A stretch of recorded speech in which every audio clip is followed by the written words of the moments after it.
నిత్యం సోషల్ మీడియాలో యాక్టివ్గా ఉండే టీడీపీ యువ నాయకుడు నారా లోకేష్ ఒక్కసారిగా సైలెంట్ అయ్యారు.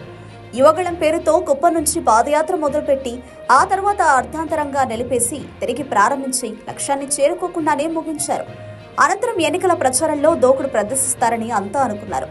కానీ కూటమి ఏర్పాటుతో లోకేష్ కు ప్రాధాన్యం తగ్గిపోయింది. కేవలం తాను పోటీ చేస్తున్న మంగళగిరికి ఆయన పరిమితమయ్యారు.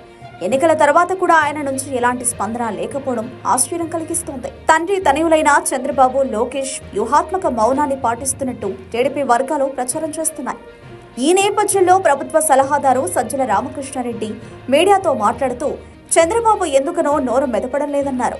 బాబు గుమ్మనంగా ఉన్నారన్నారు. ఎన్నికల ఫలితాలు ఎలా ఉంటాయో ముందే తెలియడం వల్లే బాబు మౌనాన్ని ఆశ్రయించారని సజ్జల అన్నారు.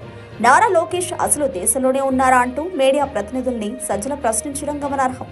ఇవాళే విదేశీ పర్యటన నుంచి లోకేష్ తిరిగి వచ్చారని సజ్జలకు మీడియా ప్రతినిధులు చెప్పారు. లోకేష్ అడ్రస్ లేరంటూ సజ్జల వ్యంగ్యంగా అన్నారు. బాబు లోకేష్ తిరిగి అధికారంలోకి వస్తామనే ధీమాతో ఉన్నారని టీడీపీ వర్గాలు చెబుతున్నాయి.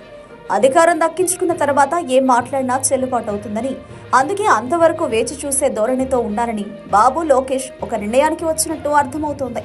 అయితే ఏ పార్టీ అంచనా నిజమవుతుందో తెలియడానికి కేవలం గంటల సమయం మాత్రమే ఉంది.